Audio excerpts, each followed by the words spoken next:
Federation is now the ultimate power in the universe. Last we will reveal ourselves. I have a bad feeling about this. You are now tuned into LightSaber Radio. If you only knew the power of God's Here it comes. Let's go. You are now tuned into LightSaber Radio. 4, 3, 2, 1.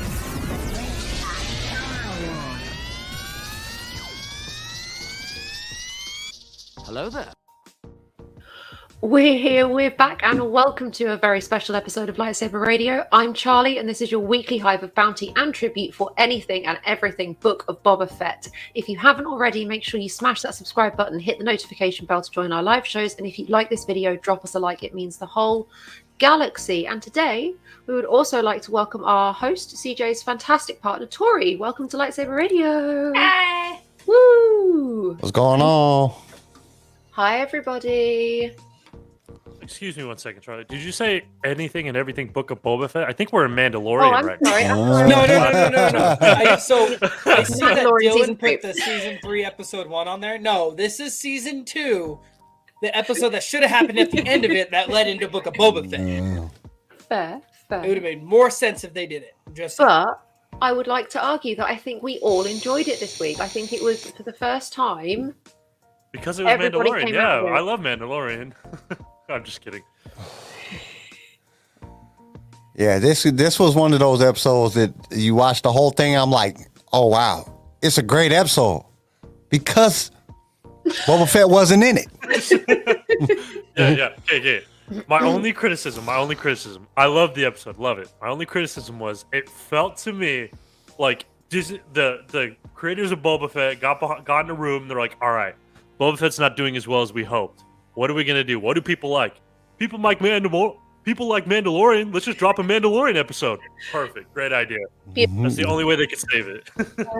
I would like to point out that once again, this episode was directed by Queen legend icon Bryce Dallas Howard. She is absolutely smashing it out the park. Get this woman a It was trilogy wicked. right now. yes. I put that on the Twitter. She needs her Beautiful. own. She needs her own trilogy. I don't care if it's Mandalorian. I don't care if it's a Jedi thing. I mean, with the way she had the lightsaber scene go off, I think she would be great doing like Acolyte or like the Tales of a Jedi. Like if you just give her that and let her play with that, I think she'd do great. But Yes, Sydney, I did Damn mince it, my Sydney. words, but now that you type it out, Land- now that I see it, that sounds good. Let's make Lando a Mandalorian, Landamorian. That would be perfect. I want to see that show. Make it happen, Disney. Jesus. I want to know, what did you love this episode? What really got to you? What made you sit on the edge of your seat? Like what? Oh my goodness. Okay. Kyle, go.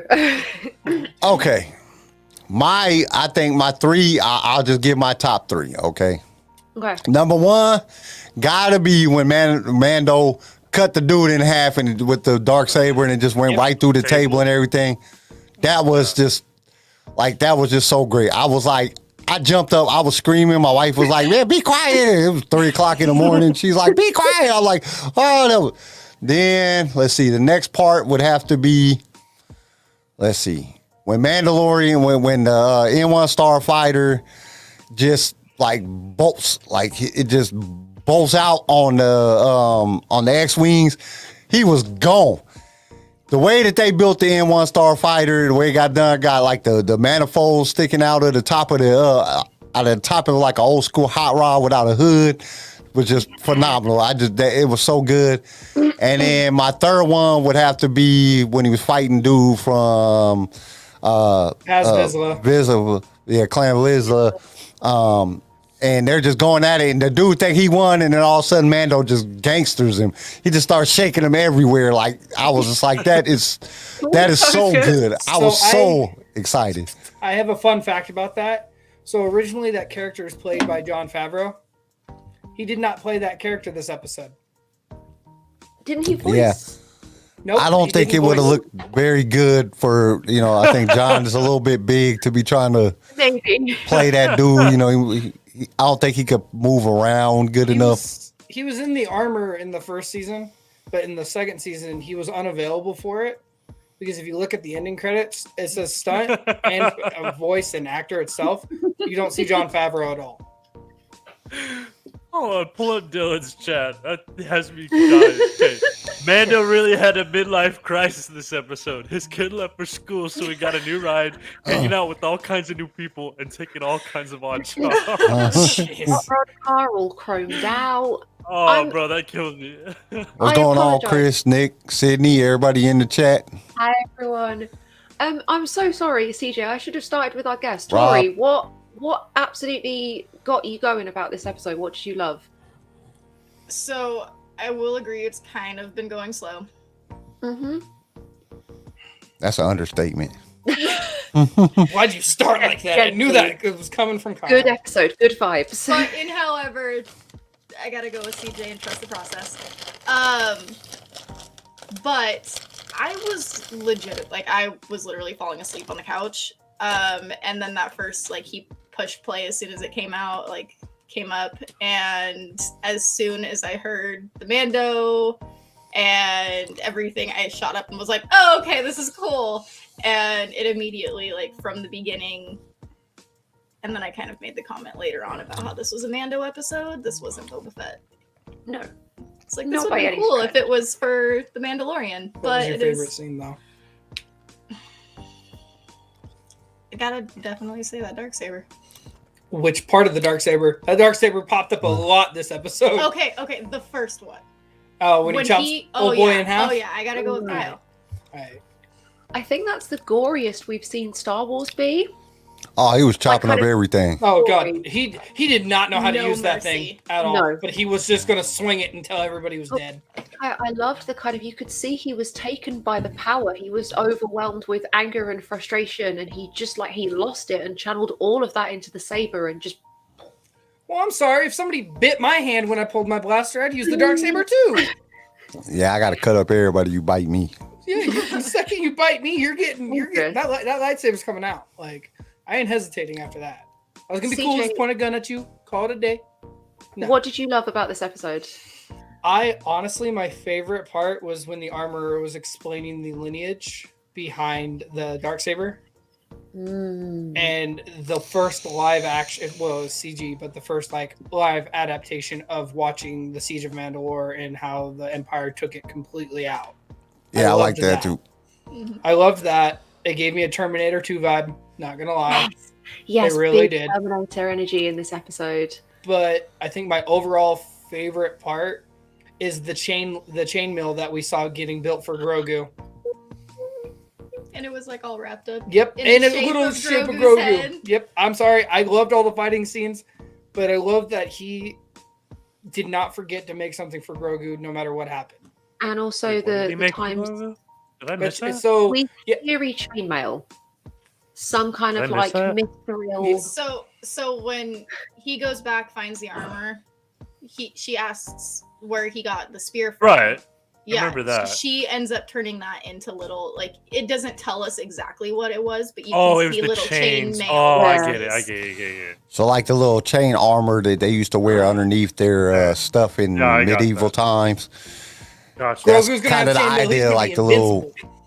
Yeah, he's gonna be a bad. he's gonna be cat. dead because Kylo Ren gonna kill him.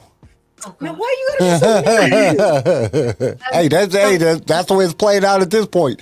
I don't. He's I at the don't count Jedi. He's at Luke's Jedi little school, Yeah. and everybody gets killed in it. So yeah, But yeah, that was probably my favorite part, other than him Or he just kicking won't learn Vizsla's the Force. ass. I love that he was kicking old boy's ass. He didn't even hesitate. I mean, he was moving every quick move that he could, stabbing him with that vibroblade in like most like vital areas that will fucking keep you up. So, excuse my language, sorry. Yeah, but he didn't do too well with the Darksaber. So I'm No. excited to see. No, that was really. I'm interesting. excited to see him learn, but then on the other hand, I do like Mando, the gunslinger Mando, who's using his guns, and like just kind of like just badass with the guns. And I feel like if he gets too good at the Darksaber, we won't see that anymore, and I'll be sad. You don't It'll want to also say be goodbye cool. to Cowboy Mando. Exactly. Yeet, yeet. Yay. Garrison, what did you love about this episode? Because it was really nice to hear how excited you were in the group chat earlier and how much you enjoyed it, especially with sort of how difficult the last few episodes have been to kind of get into. Am I the only one that when he was in his little N1 Starfighter, all I could think about was, now this is pod racing, you know? That's a good trick. Well, the fact that he went through Beggar's Canyon and you see where Anakin took the pod. Exactly. I love the ties. Yeah. They did, I think this episode, they did a great job with that. There was like just enough fan service where it was like good and reminiscent, but it wasn't like over the top where that was all that the episode was. I just really loved him flying around in that thing. I thought it was really cool. I am going to bring up Chris's point. He says, I thought the part about the Darksaber being heavy was interesting and something you don't think about. What I thought was really interesting is it's not just heavy literally, it's heavy with the burden. Mando doesn't want to rule Mandalore. He doesn't want to be a ruler. He doesn't want to be a king. He doesn't want anything to do with it. In fact, he's running as far away to the Outer Rim as he can possibly get. So there's this burden, this weight that he's carrying of this decision. And I think that's such a really beautiful kind of metaphor to wrap it up into with this weapon that's more than he was ever trained to deal with, understand. Well, and the biggest thing with lightsabers is that, the Force wielder is really attuned to it. Thanks, the Chris. The Kyber crystal picks you. You don't pick the Kyber crystal. Yep. That's what I got off of that part. That's what I got. I completely got that vibe off of that part because it's like she's like you're trying to control the blade instead of letting the blade just flow and you follow the blade. You got to use the Force when it comes to lightsabers. Lightsabers are not just something that it's all about the Force. But it was a good nod to saying that he might be Force sensitive. Yes. So that's something that I got too, and he's just not. And she's trying to explain to him like you need to be trained by a Jedi, you need to be trained by somebody so you can learn because you're not working it right. Yeah, and I do agree with SW team leaders. It's a shame that they melted down that spear though. That was a shame. That's such a Mandalorian thing too, and when she's like that takes out Mandalorians, that goes through Beskar. Well, if you give it to a Mandalorian, I'm pretty sure it's going to get used correctly. Like, he used it pretty well to kick Moff Gideon's ass. I'm not. She knew at that time she was already going to kick him out. She knew right then that she was going to kick him out of Mando. She had already made the decision. It didn't matter if he took off his helmet or no. She already knew she was going to kick him out, so she needed the spear. He came in with the spear and the Darksaber. She's like, whoa, dude, you left here with a child and you came back with two of the most powerful things. Like, get out. Do you know what else I really enjoyed? I'm going to quickly bring up Nick's point for a second. The fact they haven't fixed the gate that Anakin broke 40 years ago was a nice touch. Does that mean pod racing stopped? I'm guessing so. And also, I love the fact that Mando came in to see the armorer he got his leg fixed, he got his armor touched up, he got some stuff made for Grogu, and then he reveals that he's broken the Mandalorian code. So he gets to go home with all the free stuff and all of the good stuff while she's there. But he lost his spear. What have you done? I bet you she sat back and was like, damn, I really helped him out. I should have asked him about his helmet first. And also the savagery of, well, how can I atone for my sins? Go and bathe in the living waters. But I can't. This is the way. Get out. The thing is, like, why did she just ask? Like, they just got done beating the shit out of each other, and then she just asked out of the blue. I thought that was a little random. I think it's this kind of real heavy indoctrination. Like, it's sort of, it's the same way people argue, was the Empire right? Like, Empire versus, like, the rebels, and you end up with sort of Bo-Katan's version of the Mandalorian creed, and then the armorers in the more traditional form, and it becomes this kind of back and forth of, well, where do you stand morally? Is it about never showing your face? And then has he truly broken the creed and lost a part of himself now? How's that going to affect? What is it with Star Wars and traumatizing their characters? This is it's too much. It's too much damage. So much damage. All he's known, all he's ever known. And then when Vizsla's like, there's only 3 of us left. Oh, thank you. I kind of figured, but I didn't need the confirmation. That kind of hurt. Oh, Chris, yes, I'm so glad you brought this up. That ring in space. I'm so excited to talk about this. Obviously a huge Halo reference. Shout out to all of my Master Chief fans. Love, love, love, love, love. what it actually is, it's a Dyson sphere, which is a hypothetical / hard sci-fi concept of a self-contained like ring of a city that's powered by a sun in the middle. And it's like a hard sci-fi astrophysics hype. There's potentially ones in space, we don't know, but I just ooh. Dylan, Oh my why goodness. you gotta say something so controversial? Also- we know it's a cult. Thank you.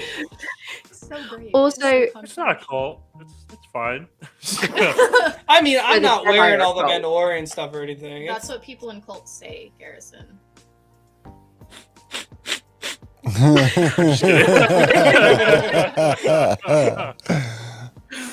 just playing.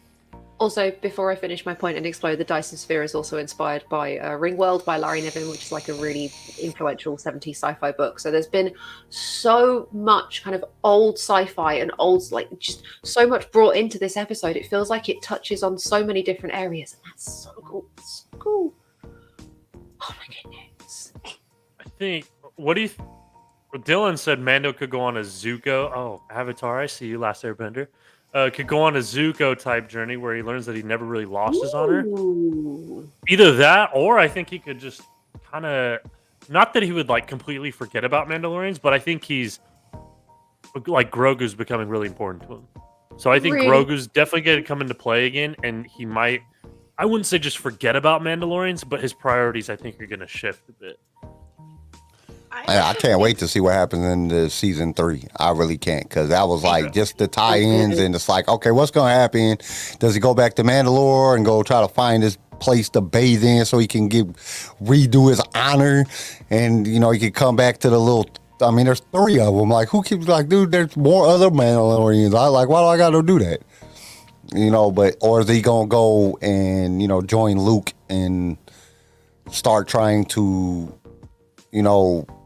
be more a part of Grogu's life and help Grogu and Luke train these new Jedi or something? Like, what is he going to do? It just really, really drove my interest. Like, oh my God, what is he going to do? Is he going to go back? Is he going to go? And then it's like, oh man, like Mandalorian don't come out till like 2023. This is going to suck.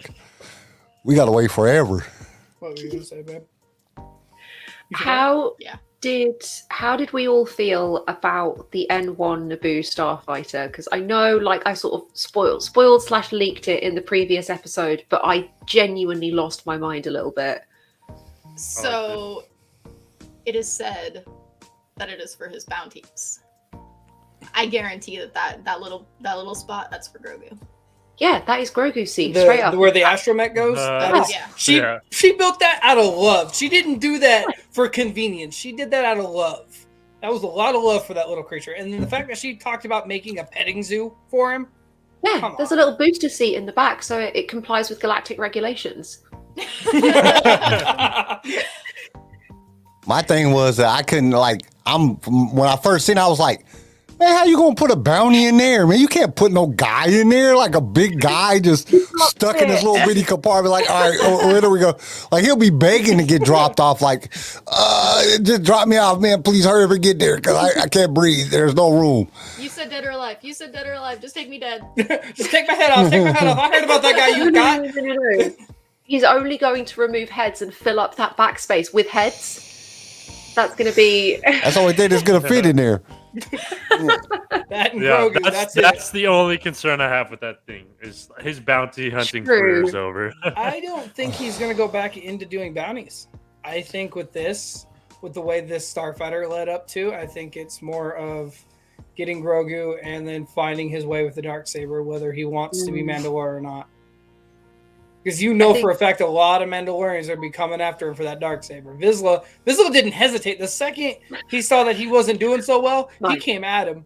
Like when he's like, show me what the armor's like, show me the Darksaber. And his face, you can't see his face, but his face is like, oh, I'm going to get you. Oh, I'm going to get that saber. And I'm like, oh, you screwed up. You shouldn't have said anything.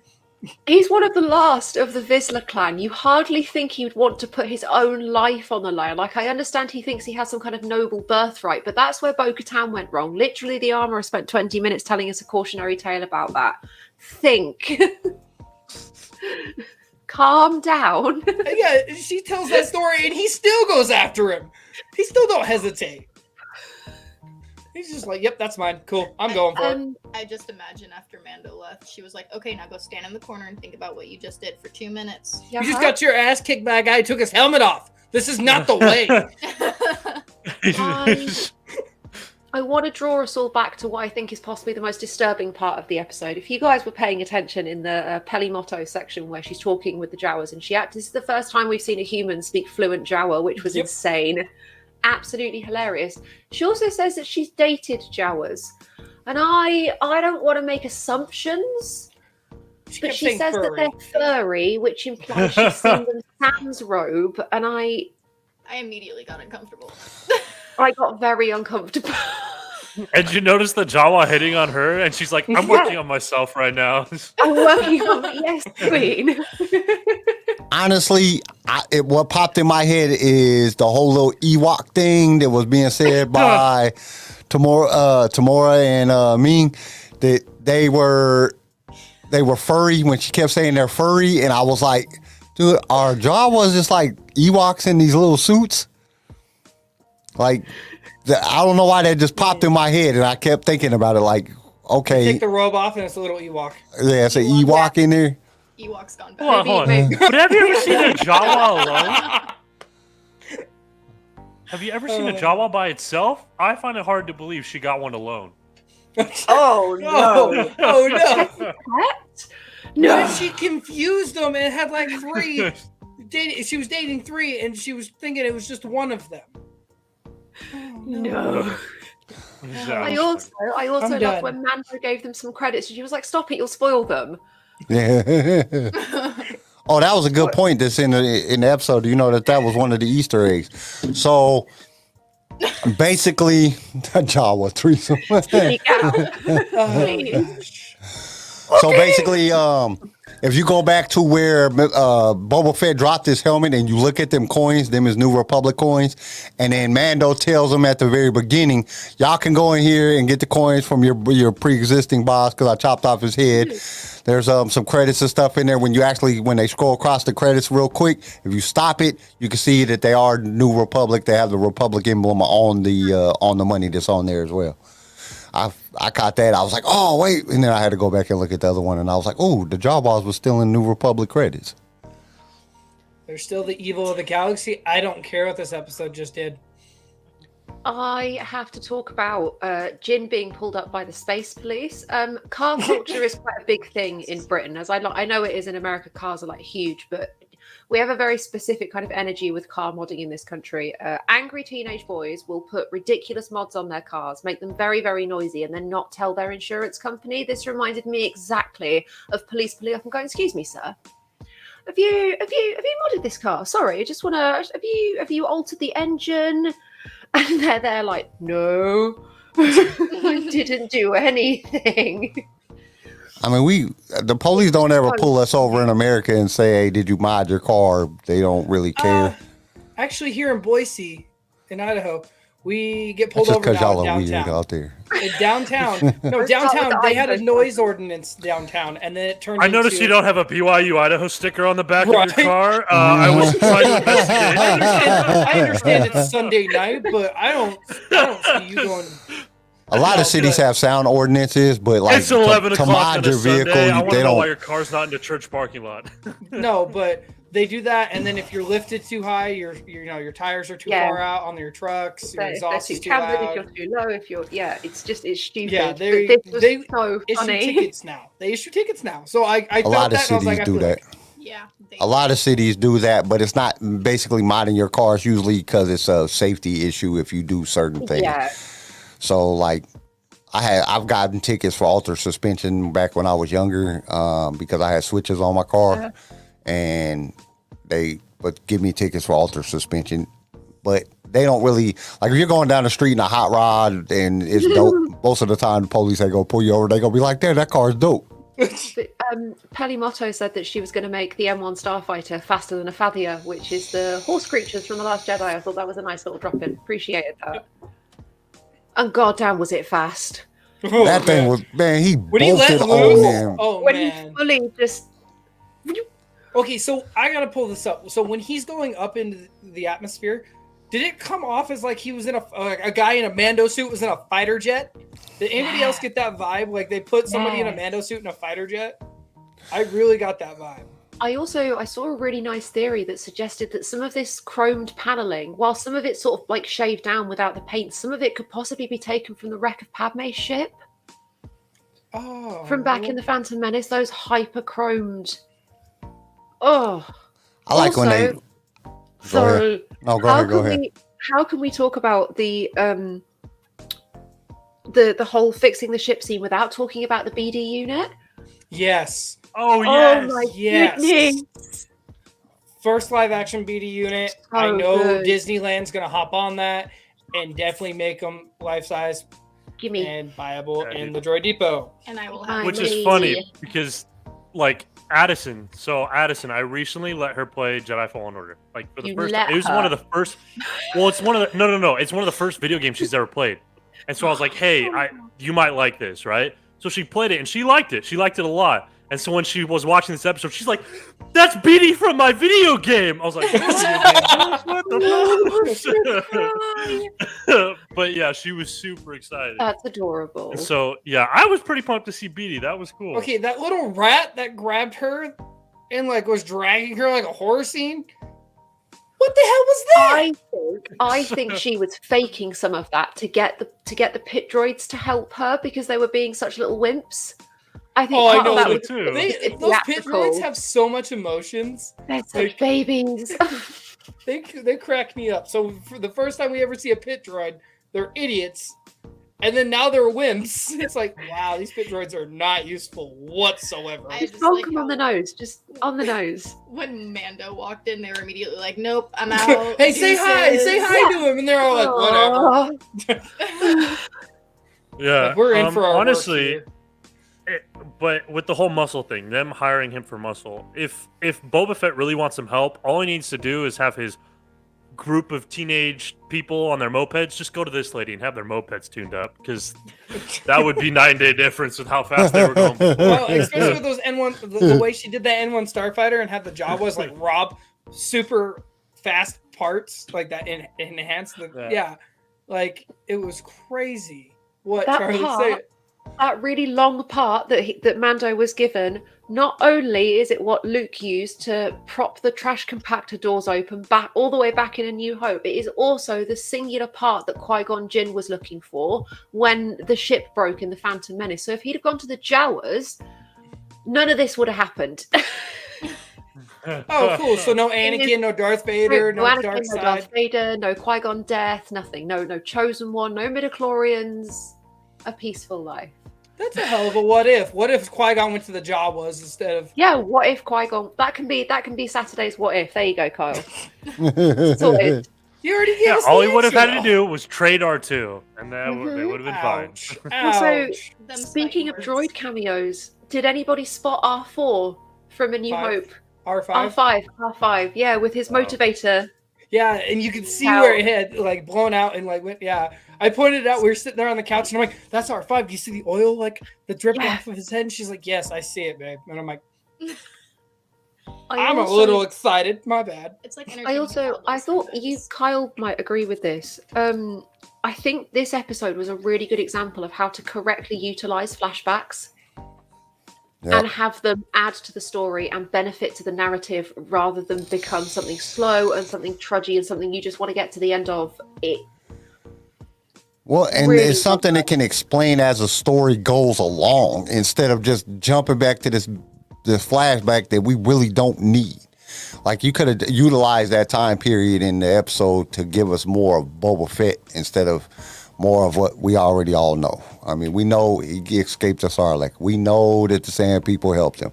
We know that he did this. We know this stuff. We know that he shot Bib Fortuna. You don't need a flashback of that. We know that. We've seen that in the Mandalorian, so we don't need to see it again. This one was one of the best parts of the whole series was there's like the part where he's like walking and he's limping and it goes to the elevator and he gets in there with the elevator and then he walks out. They do not transition on that part at all. They do not change cameras. One consistent thing. It puts you inside of the moment, and it just made you feel so good, like you were part of the episode. That's something that the other episodes were lacking. There was just no. They had weird cuts, and it just did not make it fun to watch. This was like fun. It was like immersive, like you was in the episode with Mando, and you were there with him as he was doing and going through the different things that he was doing. It just made for so much better episode. I honestly feel like Bryce Dallas Howard should have just been solely in control of directing it all. We've seen what she's done. The last 2 episodes that she's done have been great. Well, a lot of that got to go right, and everything looks like the visuals. She's great fight scenes. Just everything that she's produced in the last 2 episodes she's done with the Book of Boba Fett have been amazing. The very, very talented. This is the thing. Most of the time when somebody is in the process of filming something, they have a shot list. And the shot list is based on whatever's been written down. Most time when a writer of a script writes down something, they writing it down in a point of this is how it'll be shot. So a lot of that got to go to John because John wrote the episode. So when you're looking at it, she just came in and fulfilled the position of what John wrote down. She just did how it fit together, and she did an excellent job of doing it. The whole graphics and everything were good. We didn't have no like cheap crap stuffed animal that they used in the last episode. Leave the panther alone. We didn't have none of that. I mean, it was all good. The CGI looked really good. The backgrounds looked very good. Everything about the visuals and the music and everything that happened in this episode was just, I mean, it was so good. I'm not gonna say it's flawless. I kind of wanted to say that, but it's not really flawless because there was probably something in there. But you didn't notice it as much because of everything being so well done and the storyline. The storyline kept you immersed into the episode. The fighting and everything was going on, and it just transitioned from one thing to the next, and the story flowed. For this, that's why I named this the thriller in the filler, because it's a filler episode, but it was something that it was captivating. There was so much thrill involved in it. And it was just like, this is great. This is what I wanted Boba Fett to be about. It just sucked that Boba Fett ain't in this one. It was like, y'all could at least put him in there somewhere. It's his show, and you ain't ever seen a Mandalorian, any episode of The Mandalorian, if the Mandalorian wasn't in the show. It's like they're intentionally destroying Boba Fett for a reason. And they're trying to make... Like maybe that they're trying to make the Mandalorian, because this is their new baby, look so much better than Boba Fett. Like, we don't really care about Boba Fett. We're just giving you guys something because you guys wanted something to watch and you kept complaining that we wasn't coming out with anything new. So here you go. But the Mandalorian is still the best type of situation. Well, they're trying to kill everything that George Lucas made. Well, how I felt about it is the fact that, like I said in the group chat earlier, and Garrison agreed with me, I felt like this was literally filmed during season 2, and it just didn't make the cut. Because this right here could have been the ending episode of season 2. I don't think it could have led into the Book of Boba Fett. It would have been perfect because we wouldn't have to have that many flashbacks. We wouldn't have had to have all these like, oh, we need to hire Mando. I think if we would have led off with that, and then you see like it flashes back into him shooting Bib Fortuna, and it kind of gives all of us that lead, it would have made more sense. Instead of just throwing that filler in there, I think, instead of, hey, we need this episode to kind of like spark excitement, but it's going to make every episode we've just done look like crap. There you go. Sorry, go ahead, Charlie. Right. I love Sydney's point. Was this episode what the cast were referencing when they said they couldn't tell when Mando finished filming and Book of Boba Fett had started? I think this might be. I think it would have to be. I think this was it, because remember when Mignaw said I didn't even know we were filming Book of Boba Fett. Like, this might have been one of those episodes that didn't make that cut, like I said, and then boom. This is does one of confuse those. Me, though. This was one of Just- those situations to me where I don't agree with you really on that, CJ, that they should have used this for the last episode. I think that the last episode with Luke Skywalker and then Boba Fett turning around and shooting, that was a perfect lead-in. But I think that this would have been a good episode to start the series, the Book of Boba Fett series, because this would have captivated. You didn't even have to see Boba Fett, and it captivated you. And then it would have drawn us in. I think the rest of the episodes would have been better just because we seen this episode. You know, watching this episode would have been like, and then we would have been more anticipating the buildup of what's going to happen. Instead of them dropping these boring, slow Book of Boba Fett episodes that they've put out, and then dropping this episode like at the end. And like you said in the chat earlier, CJ, I don't see like how are they gonna ram? We got literally 2 more episodes, and they're gonna ram so much in these 2 episodes that I think is, and this is just my personal opinion, that I think it's gonna cause it to feel clunky. It's gonna really, I mean, that's a lot of stuff. You're gonna either have to leave it on a cliffhanger and give us a season 2, or you're gonna cram pack everything into this and you're gonna make it look terrible. I honestly, if I was them, I would cut it. I would literally make it a cliffhanger and come out with a season 2 and make it like a 5-episode season 2 where we get that big old freaking build up for the fight scene. You get more action from Boba Fett. You get more action with Boba Fett and Mando and Fennec together again. I think it would rebuild that everybody's self-doubt with Boba Fett itself. But my only thing, if they leave it a cliffhanger, then this entire season's going to be kind of a bust because nothing would have happened at all. If they leave without anything happening in the season, right? That might be the smart move story-wise, but everyone will just be like, "That was it." This whole season was kind of a waste of time if nothing really happened. Honestly, I think they might be leaving us. I think that they will leave us in a cliffhanger because I have this really big feeling that they're going to have a season 2. But I think what it's going to go is the cliffhanger on the very end is going to be like a big drop, like Ahsoka and Luke show up or something like that, or some new character like Mace or somebody shows up at the end of this, and everybody's like, you know, they're about to get ready to fight, kind of like The Last Jedi, kind of, you know, with somebody just shows up and then, you know, everybody's like, you know, type of thing, like with Luke just showing up and everybody's like, oh man, Luke just popped up at the end, like, oh, and then if they leave us like that and then we go into a season 2, I think it'll work. But they're gonna have to they're gonna have to really work hard on these last 2 episodes for it to compete against this episode. This episode was great. And that's what kind of confuses me. Like we've had some not great episodes, and then this one came out and it like blew the other ones out of the water. So I'm just like, where's the disconnect? Like they obviously have the potential to make great episodes, as we saw from this last one. So where's that been this whole time? And is it going to be in the next 2 episodes? Well, I think it was just a build-up. Honestly, I just think they're just building up, and they're going to build us up and get our anticipation. They got this episode, and everybody's like, oh, I mean, it's just everybody's talking about how good this episode is.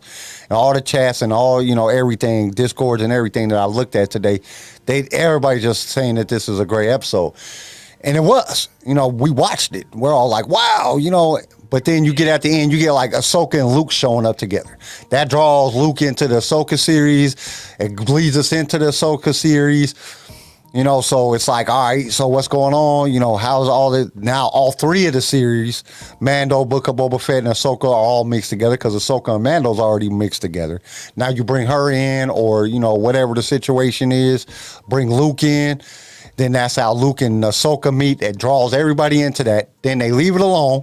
They go into whatever the next series is, Ahsoka's coming out, or even Obi-Wan showing up. That would like blow the minds out of everybody if Obi-Wan showed up and leads into the Obi-Wan Kenobi series. It would have to be a Force ghost. It would literally have to be a Force ghost. Yeah, but it could be a Force ghost. That would be because crazy. That, you know what I'm saying, with her talking to Mando, like he might have Force abilities, so that could draw in, you know, Obi-Wan into the series or whatever the situation may be to lead into. They got something planned. I just don't know what it is, and it's kind of scary because it's like, all right, what are y'all going to do with these last 2 episodes? Because it's going to take a lot to beat this episode or even to compete or put in the same thing. You can't go back to that other crap after putting this out. You got to bring something out that's going to just wow the fans. Or like Garrison said, we're all going to be like, what the hell was the point of that?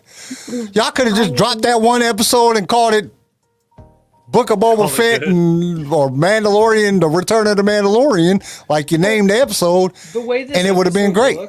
The way this episode looked in my eyes, like I was either thinking the end of the season or like while we're waiting for everything to be built and, you know, we're getting like the story for Boba Fett. It's kind of just like a random drop episode. Like they did this to kind of like intrigue us for Book of Boba Fett. Because we were sitting there with that whole, he shot Bib Fortuna, he's got the throne, what's going to happen? And then they gave us this like halfway through.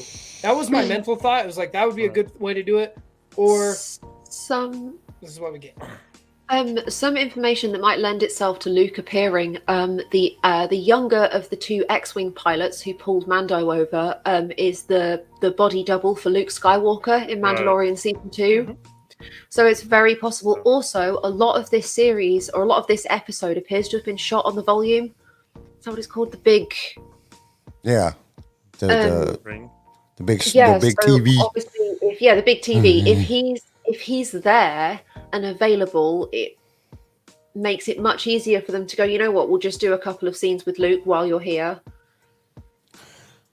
But can I hit on what Nick said in the chat real quick? Yeah. He said it feels like people could technically skip this episode and it not change Book of Boba Fett. I think that's kind of true. This episode kind of had nothing to do with the rest of the Book of Boba Fett. Like, you could honestly skip it and you wouldn't really miss a whole lot. Yeah. This You'd was have more to for just Mandalorian. watch the ending when Fennec comes up to him, and that's it. Exactly. You wouldn't even have to watch that because he could just be there. Yeah. Like he just came to visit Bubba. Oh, you need some help, you know, because you guarantee in the next scene or in the next episode, Mandalorian has to come to where Boba Fett is at. So when they come up, they could start off right there with them shaking or hugging or whatever they do.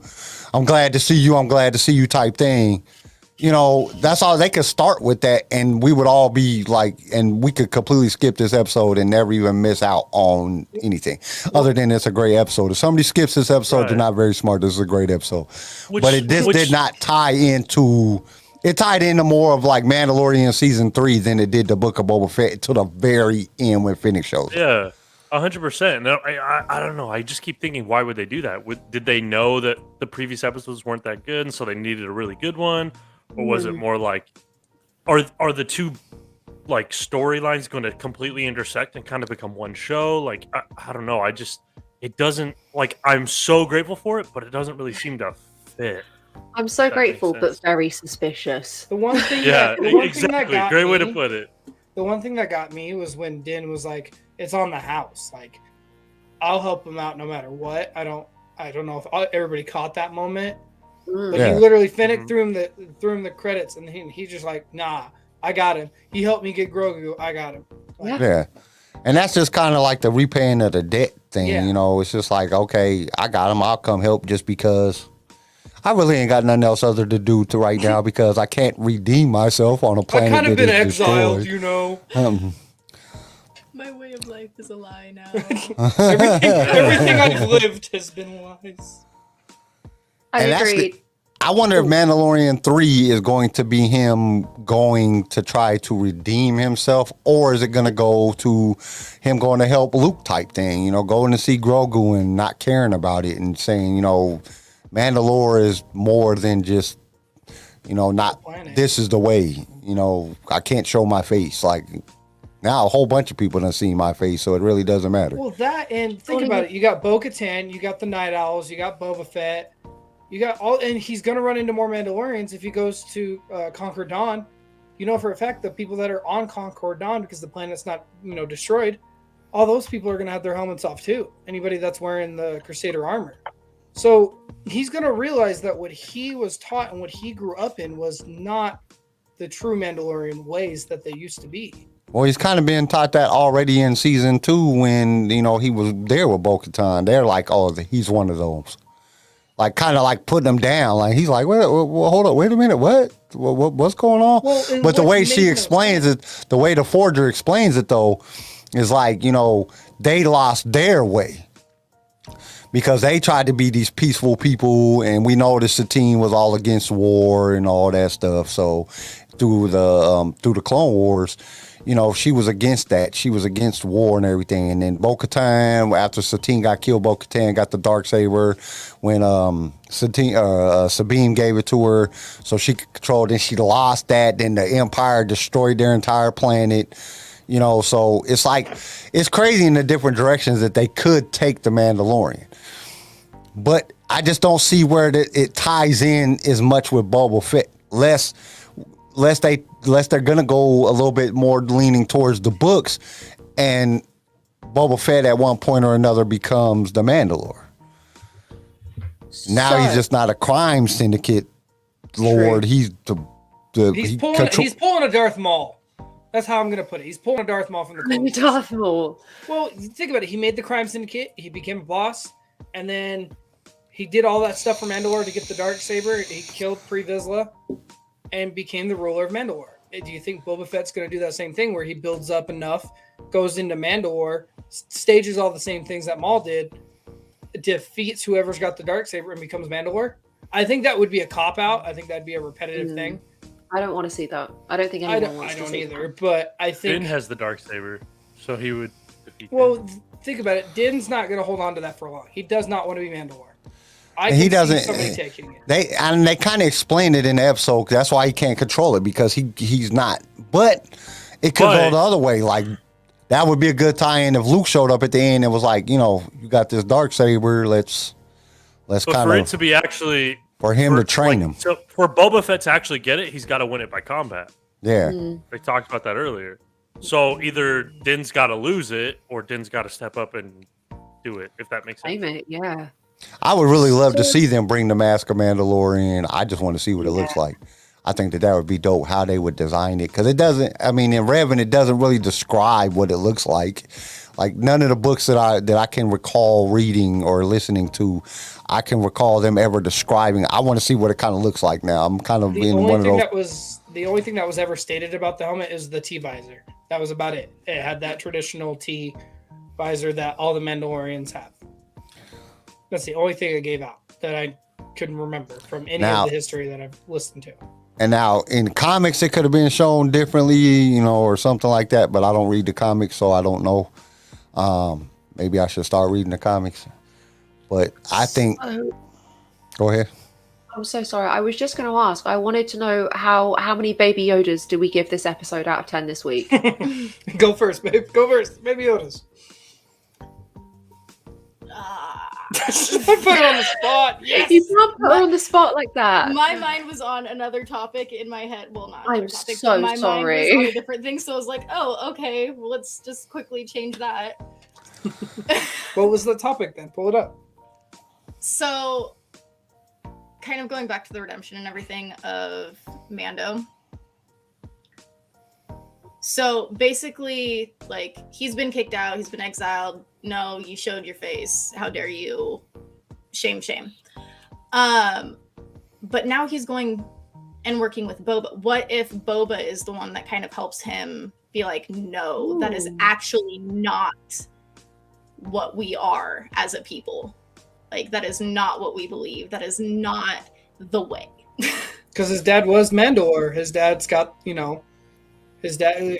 They're making that canon. You know, if you look at the Arabish when he pulls it up in season 2, you see Jaster Moril in Arabish, you see Jango Fett, and then you see Boba Fett, and you see the years under it of how long they had the armor. So the legends wise, I think with Boba getting, you know, being raised for the first 10 years, being taught everything Mandalorian that Jango knew, I think that would make sense, honestly. Like, as much as Grogu is kind of like a anchor, almost kind of like being like, oh, okay, now I have to figure out who I am because, you know, I have this small, tiny creature whom I love. And who I have risked my life many, many times over for. But he is actually going to be with Boba for however long he's going to be with him up until the Pikes at least. What if Baby Yoda became, or Grogu, for all y'all politically correct people? Hey, I say Baby Yoda. My daughter says Baby Yoda. Everybody says Baby Yoda. I don't know why I say some Grogu. people. He is Baby Yoda. I love He's Baby Yoda. when Din says it and Grogu just looks up. He's like, huh? Like he really What if he knows his became the name, and I love Mandalore? What if Grogu Yes! defeated Baby Din? Yoda becomes the Mandalore. That explains everything. It was really loud. Yes. Is that the what if next week? There Yes. would be blue cookies for everybody. I want to know how many Baby Yodas out of 10, because the chat's been very enthusiastic. We've had 100 Baby, 11, 9.5. Garrison. You're gonna hate me, but No? I like a 7 or 8. You know that considering So what like your it track was record has good, been- but 7 or 8. Yeah. Kyle? I'm gonna have to agree with Garrison. I give it an 8. I'm an action guy. There was a lot of action in there. I was. Nice. It just drew me in. Everything about the episode was just pretty well done. There was some couple things that I thought could have been done better. There was a couple times that the score came in at the wrong time. It was like, that didn't make no sense. Like, why would you start the music right there? Like, it doesn't make sense. But overall, I think it was done very, very good. I think they're gonna have a hard time topping this year. I'm gonna go for about a 7.5, 8, somewhere right And in there. before the chat comes at us, that is very high for us. Okay, Yeah, 7 that or is. 8 Yes, is no, very good for us.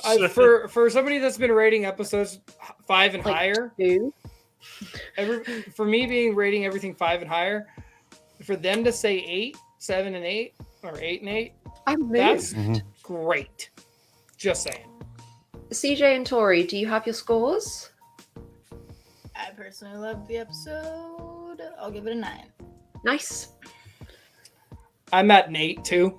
I gotta agree. They're like the music scores, like Kyle pointed out, really kind of threw me. If they would have timed them correctly, it would probably be a 9. Like Garrison says, you can't give it a 10. That's a unicorn. No such thing. Ain't happening. That's fair. I think I would also give it a solid 9 Baby Yodas out of 10. It was such a good episode and way more than I was expecting. And also, like Chris pointed out like we were discussing last week, we got our lightsaber ignition of the series. May not happen again. No, it's gonna happen again. Oh, it's gonna happen. Series, Kyle. It's One gonna happen. series. I just love how there was no hesitation. Because like I was really thinking about it as I watched the episode. Like I watched it, and this is one that I watched, and I was like, and then I watched it again, and it got better. I was like, oh, this is getting so. Oh, I love this episode. But one of the things is it allowed me to start theorizing. I started having like, okay, now Bo-Katan's gonna come. Now, this person's gonna come. They're setting up for like everybody from Mandalorian to show up. Everybody did Boba Fett, the whole end. Everybody's there except Gina, because she screwed that up, but that's her fault.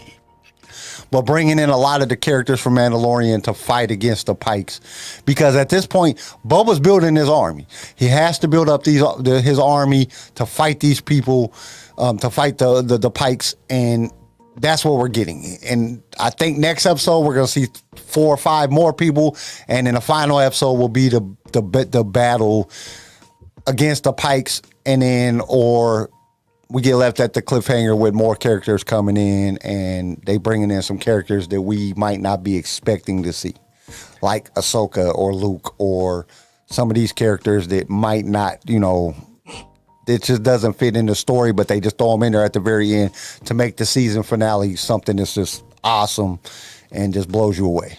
Can I just state something real fast? Mm-hmm.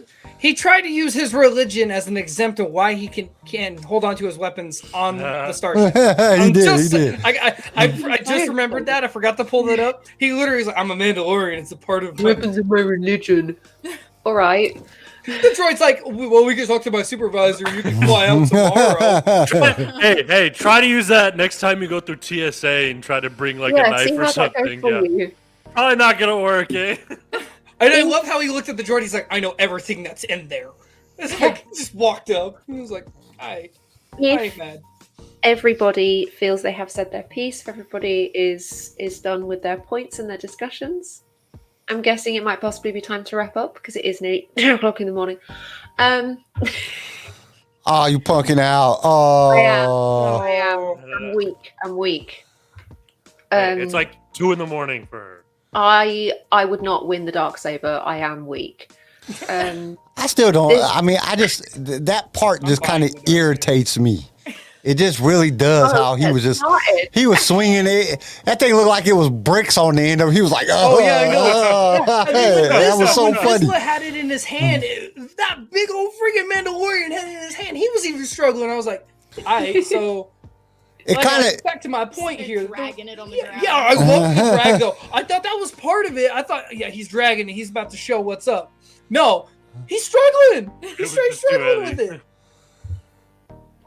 I have had a fantastic episode. This has been such a good one to discuss. There's been so many theories, so many juicy bits, so much to dig our teeth into. It has been absolutely fantastic. Tori, thank you so much for joining us. You've been a delight. I hope you come back again. Yes, you are more than welcome. Anytime you want to, just let us know, man. You can come back. Anyone. Just punch CJ in the neck, say, hey, I'm going to take over your whole spot. Hell no, you are not taking over my spot. Gave me permission. Hey, I worked hard for this. And I just showed up. Yeah, I know. You just walked up. Hey, but you can't be agreeing with everything CJ says. You know, I know it's about the Mandalorian, but you know, you can't be just agreeing with him just because he's a man. Or your man. I disagree with him. She runs. What you talking about, Kyle? She runs the house. I don't get a say. Well, that's in any relationship. That on live. She runs it. That's most relationships. True. That's most relationships because my wife runs everything. I don't have a say, so I don't get a say. So it's like, babe, what do you want to do? Yep. To all of our viewers and listeners, thank you so much for joining us this week. You can catch us again on Saturday for our regular weekend shows. Catch us again on Wednesday next week for another discussion of Book of Boba Fett. It has been wonderful to see everybody here. Thank you for keeping the chat bouncing. It has been amazing. As always, see everybody next week. Be kind, be safe, and this is the way. Yes, this is the way. It is on your back. You're wearing my flannel. Take care, everybody. Have a fantastic rest of your week. Bye. Bye. Thank you for tuning into LSR. If you enjoyed the show, consider subscribing so you can be notified when new episodes are released. If you would like to be a guest on the show or just want to give us some feedback, feel free to email us. You can also reach out to us on all major social media platforms. They're linked in the show notes below. LightSaber Radio is produced by Pick Film Media and is a Swaycast original, starring Charlie Harwood, Garrison Turcott, CJ Elliott, and Carl McDaniel. And don't forget to join us next time for more adventures in a galaxy far, far away.